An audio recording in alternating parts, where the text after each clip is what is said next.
Hey guys, this is the Professor out at the cabin today to bring you another part of our series, 10,000 one-pot meals.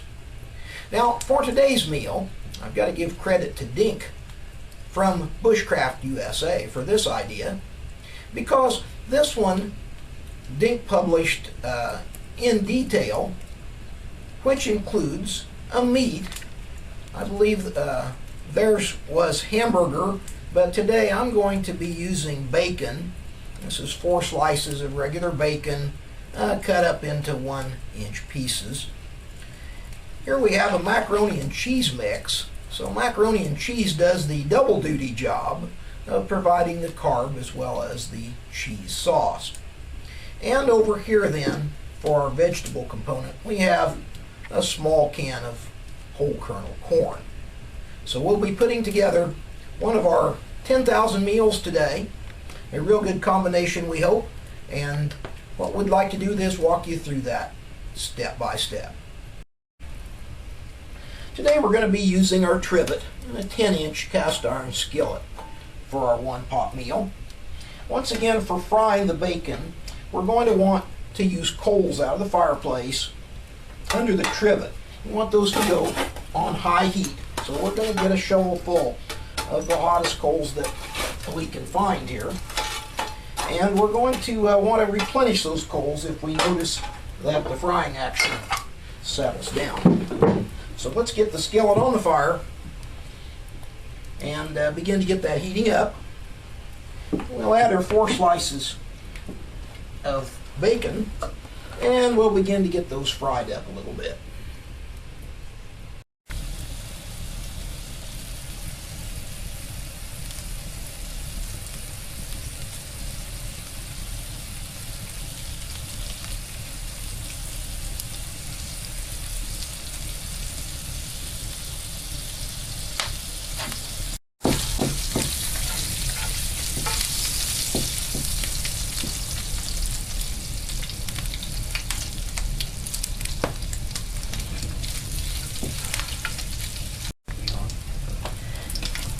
Okay, our bacon is frying up nicely now. We just want to get it kind of to that chewy stage. We don't want it to be too crisp.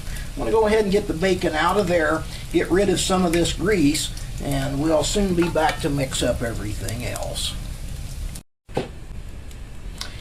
Well, we got the bacon fried up now and got rid of most of the grease. A little word here about using a skillet on the fire. Now, if you've been reading Nessmuck like I have, Nessmuck kind of makes fun of some of the young guys that he camped out with because they had their fire so hot that soon they burnt the handles and the spouts off of their coffee pot. Because we don't want enough fire to actually melt down the iron skillet, we simply want to cook the food. So notice here that our coals are still nice and red, have plenty of heat there. We're going to go ahead and put in about 2/3 of a package of the macaroni, and we're going to add some hot water to that out of the tea kettle.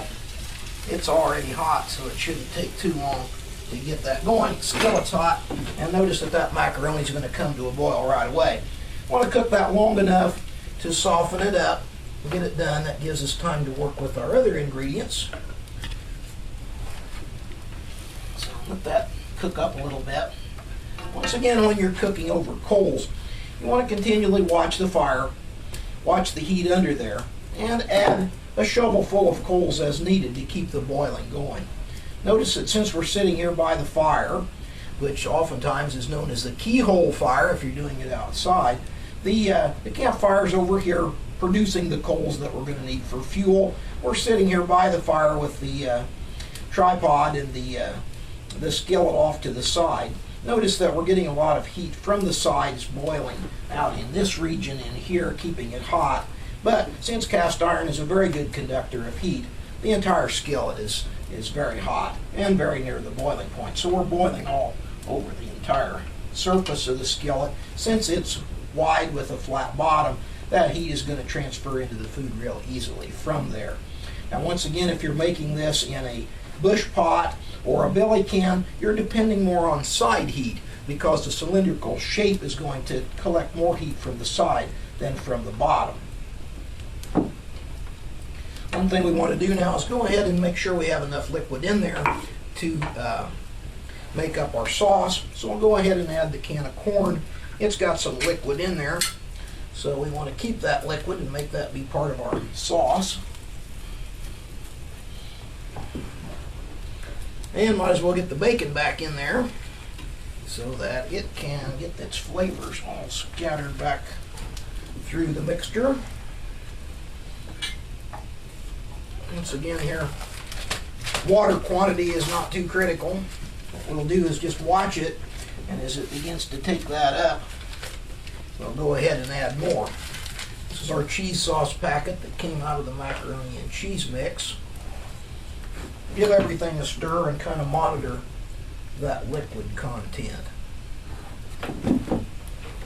Not quite.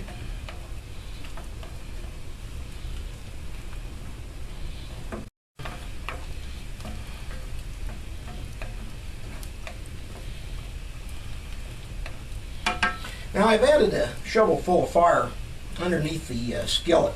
Once again, you can begin to see the boiling action pick up immediately, because even though that wasn't boiling before, it was very near the boiling point. And now we just kind of watch that as it cooks. We'll try to keep track of the liquid in there and not let that get too dry. Also, you want to stir it up from the bottom since we've got fresh heat underneath. We certainly don't want that to stick on there and get our food stuck and burn on the bottom. That wouldn't be good. Once again, the key to campfire cooking, just like all cooking, is heat management.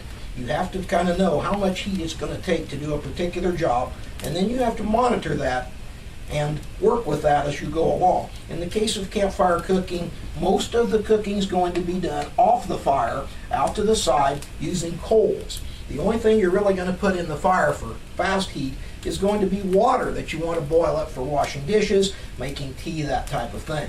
All other cooking is going to be done off to the side of the fire over coals or very low flames.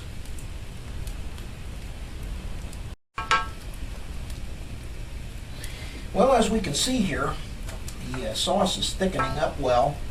And notice that my technique for heat management here, I'm going to turn the burner down essentially on low so that we can just simmer, let the flavors blend together. And the way we do that is simply drag the trivet back about 6 inches, a little farther out away from the main fire. We've still got some coals underneath, but we just want to finish that on the residual heat that's in the skillet. We can control it a lot better as we get into those last few minutes so that we don't burn and cause everything to stick, but we want the sauce to thicken up a little bit more and come to its perfection. Once again, the rule on campfire cooking is enough heat to cook the food, not enough heat to melt down the skillet. Okay? And I think that that was a common mistake in Nessmuk's day, much as it is today. Okay guys, the Cowboy Round-Up is ready to serve. We can see here that the sauce has thickened nicely. All the flavors have blended together. Notice nothing sticking on the bottom of the skillet. That's a plus. So we're going to plate some of this up for you, and we're soon going to have lunch here in the cabin today.